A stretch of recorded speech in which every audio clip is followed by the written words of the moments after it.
서울 이태원 클럽을 중심으로 번지고 있는 코로나19 감염이 심상치 않습니다. 이태원을 다녀간 20대 환자와 같은 클럽을 다녀온 13명이 확진 판정을 받았고 2차, 3차 감염까지 확인됐습니다. 이렇게 오늘만 환자가 15명 늘어나면서 관련 확진 환자는 모두 17명이 됐습니다. 문제는 같은 날 그 클럽에 갔던 사람들이 1,500명이 넘는다는 겁니다. 환자가 계속 나올 가능성이 큰 것으로 우리 당국도 보고 있습니다. 정부도 긴급회를 열고 사람들이 많이 모이는 유흥업소는 한 달간 가능한 한 문을 열지 말라고 했습니다. 먼저 윤재영 기자가 보도합니다. 경기도 용인에서 확진된 20대 남성은 지난 2일 새벽에 서울 이태원의 클럽과 술집 5곳을 들렀습니다. 오늘만 이 확진자와 같은 시간대 같은 클럽에 머물던 사람 중 13명이 확진됐습니다. 서울에서만 10명, 인천과 경기에서 3명 등 수도권에서 환자들이 나왔고 군인과 외국인도 포함됐습니다. 확진자가 다녀간 날 해당 클럽들의 방문자 명부에 적힌 사람 수만 1,500명이 넘습니다. 이들에게 연락을 취하고 있지만 일부는 전화번호가 틀리거나 없는 걸로 추정되고 있습니다. 때문에 방역당국은 CCTV 조회와 카드 전표 등을 확인해 접촉자를 파악하고 있습니다. 2차에 이어 3차 감염 사례도 나왔습니다. 클럽에서 감염된 인천에 사는 남성의 누나도 오늘 확진 판정을 받았습니다. 수도권에서 밀폐되고 밀집된 유흥시설에서 많은 확진자와 접촉자가 발생하여 추가 확산의 가능성이 매우 높은 상황입니다. 수도권에서 클럽발 집단 감염이 나타나면서 정부는 생활 속 거리 두기와 함께 완화했던 유흥시설에 대한 방역 수위를 다시 끌어올렸습니다. 중앙재난안전대책본부는 17개 지자체장과 긴급회의를 열고 한 달간 유흥시설의 운영을 자제하라고 했습니다. JTBC 윤재영입니다. 이번 이태원 클럽 상황은 얼마 전에 있었던 부산의 클럽과는 또 좀 다릅니다. 부산 클럽에서도 500여 명이 있었는데 여기에선 감염된 사람이 한 명도 나오지 않았죠. 같은 클럽인데도 왜 이런 차이가 있는 건지 이한주 기자가 짚어봤습니다. 환기가 잘 되지 않는 밀폐시설, 그리고 여러 사람이 좁은 공간에 모였습니다. 집단 감염이 일어난 이태원 클럽은 지난달 또 다른 10대 확진자가 방문했던 부산 유흥시설과 판박입니다. 하지만 500여 명이 확진자에 노출됐던 부산 클럽에선 추가 감염자가 한 명도 나오지 않았습니다. 차이는 확진자의 바이러스 전염력 여부였습니다. 부산 클럽의 경우 확진자가 발병 전이었지만 이태원 클럽은 확진자의 바이러스가 활동성을 띈 상태였습니다. 지표 환자가 5월 2일부터 발병을 했고 전염 시기가 높은 시기에 시설을 방문을 했고 또 저희가 바이러스 검사를 해본 결과 바이러스의 양이 상당히 높은 거를 알 수 있어서 A씨가 클럽 내에서 마스크를 쓰지 않은 점도 감염 확산의 큰 이유입니다. A씨는 클럽에 들어가려고 기다릴 땐 마스크를 썼지만 안에 들어간 이후 마스크를 벗은 것으로 확인됐습니다. 방역당국이 A씨가 방문한 클럽들에서 추가 환자가 더 많이 나올 것으로 보는 이유입니다. 실제 A씨가 발병 전 마스크를 쓰고 방문한 남이섬과 홍천 일대에서는 확진자가 더 나오지 않은 상태입니다. 해당 시설 내 직원 22명으로 한 검사에서도 모두 음성으로 확인됐습니다. JTBC 이한주입니다. 네, 이 이태원 클럽에 다녀간 환자가 일하던 경기도 성남의 IT 업체 역시 추가 환자가 나와 건물을 통째로 폐쇄했습니다. 성남시 의료원에선 이태원을 방문한 간호사가 확진 판정을 받으면서 수술실을 폐쇄하기도 했는데요. 계속해서 최규진 기자가 보도합니다. 건물 입구가 폐쇄된 가운데 보안 요원들이 출입을 통제합니다. 또 다른 건물의 사무실도 불이 꺼진 채 굳게 잠겨 있습니다. 66번째 확진자 A씨가 근무하던 경기도 성남의 IT 업체가 건물을 폐쇄한 겁니다. 지난 6일 A씨가 확진 판정을 받은 지 이틀 만에 추가 확진자가 나왔기 때문입니다. A씨와 같은 업체에서 근무하던 동료 직원 B씨입니다. 업체 측은 오늘 오전 긴급 공지문을 통해 직원 1,500여 명에게 전원 재택근무를 지시했습니다. 앞서 감염병 전담병원으로 운영된 성남시 의료원의 의료진에서도 추가 확진자가 나왔습니다. 지난 2일 새벽 이태원을 방문한 20대 간호사가 어제 오후 확진 판정을 받았습니다. 의료원 측은 해당 간호사가 일하던 3층 수술실을 긴급 폐쇄하고 의료진을 격리 조치했다고 밝혔습니다.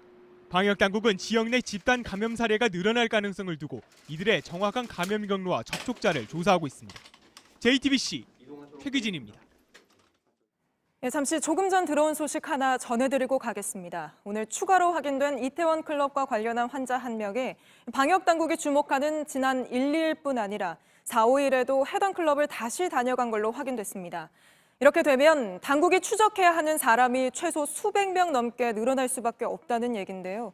상황이 심각해질 수 있다는 우려도 나옵니다. 그러면 지금 접촉자 조사가 어떻게 진행 중인지 취재 기자와 한 걸음 더 들어가 보겠습니다. 박유미 기자가 나와 있습니다. 자, 박 기자.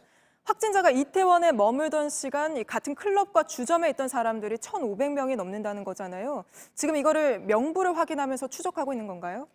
네, 그렇습니다. 먼저 확진자의 이태원 동선을 좀 보겠습니다.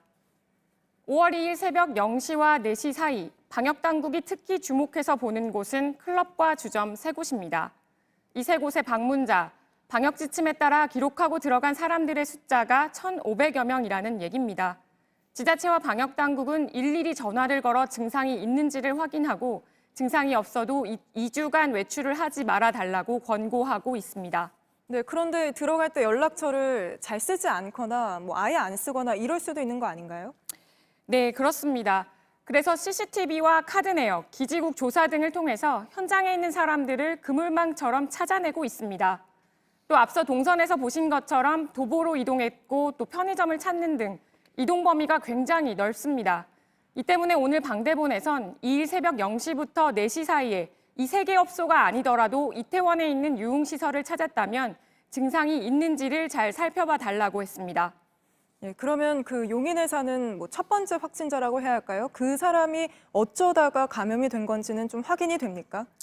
네, 일단 방대본에선 지난 6일에 나온 용인 확진자를 초발 환자, 처음으로 감염된 환자로 보고 있습니다. 증상이 나타난 시기를 봤을 때 이 남성은 이태원을 다녀온 당일 2일에 증상이 나타났다고 파악이 되고 있는데요. 어제와 오늘 추가로 나온 이 확진자의 친구와 직장 동료의 경우엔 증상이 없는 상태였습니다. 또 오늘 이태원 클럽발 확진자들은 6일경에 증상이 시작된 것으로 파악이 됩니다. 다만 현재까지 나온 환자 가운데 발병일이 가장 빠르다는 것이고 접촉자 조사 과정에서 증상이 더 빠른 환자가 나올 수도 있습니다. 방역당국은 첫 확진자의 확진일을 기준으로 2주 전까지 동선을 역추적하면서 감염원을 조사하고 있습니다. 예, 그런데 그 확진자 중에서는 증상이 별로 없는 사람들이 많다고요?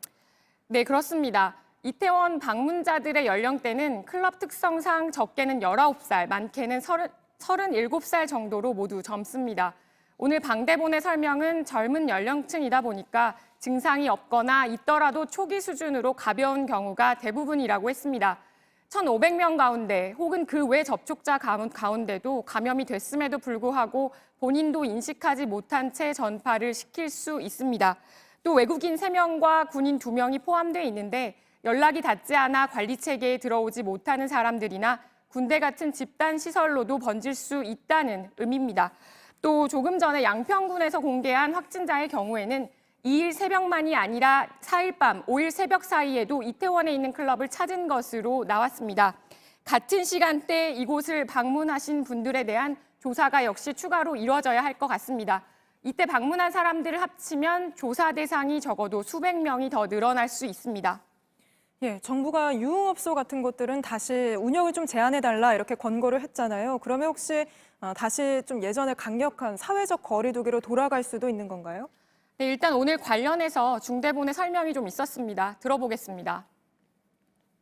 이번 요건 하나만을 놓고 생활 속 거리두기의 현재의 방침을 다시 변경하거나 수정할 가능성은 높지 않습니다만. 네. 네, 일단 지금 다시 사회적 거리두기로 돌아가는 건 고려하고 있지 않다는 의미인데요. 다만 이러한 산발적인 소규모 집단 사례는 앞으로도 상당 기간 계속 나타날 가능성이 높다고도 했습니다. 단순히 숫자만이 아니라 집단 감염의 성격, 방역망 내에서 안전하게 관리되고 있는지 등을 종합적으로 따져보겠다는 겁니다. 네, 잘 들었습니다. 박유미 기자였습니다. 네, 그러면 이 시각 이태원을 연결해 보겠습니다. 오늘 밤 용산구 그리고 경찰이 이태원 클럽들에 대해 합동 지도에 나설 예정인데요. 저희 취재 기자가 현장에 나가 있습니다. 자, 홍지훈 기자, 현장 상황은 좀 어떻습니까? 네, 첫 확진자가 다녀간 클럽이 제 뒤에 있는데요. 오늘도 문을 닫았습니다. 제가 근처를 돌아봤는데 이태원 일대의 인파는 평소보다 많이 줄었습니다. 주변 상인들에게 말을 들어봤습니다. 평소에 지난주라면 이 시각에 사람도 차도 거리에 가득 찼지만 지금은 확진자가 다녀간 것이 알려지면서부터 분위기가 확 달라졌다고 설명했습니다. 클럽의 영업 자체는 가능하지만 주로 밤늦게 문을 열기 때문에 조금 더 상황을 지켜봐야 할 것 같습니다.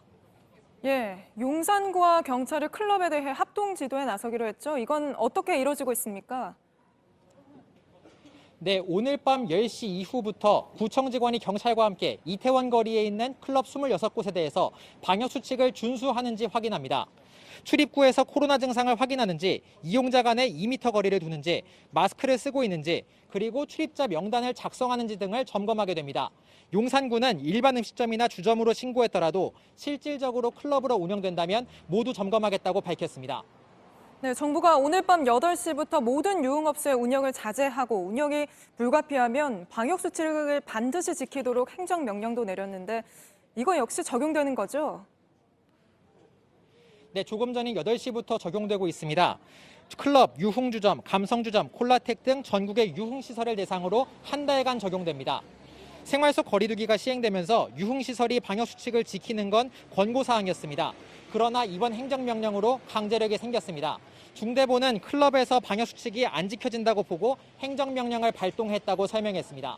네, 그럼 마지막으로 홍지훈 기자, 만약 행정명령에 나온 준수사항을 어기면 어떻게 됩니까?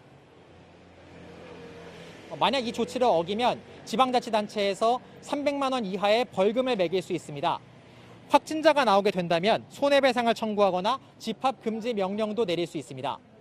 네, 잘 들었습니다. 홍지훈 기자였습니다.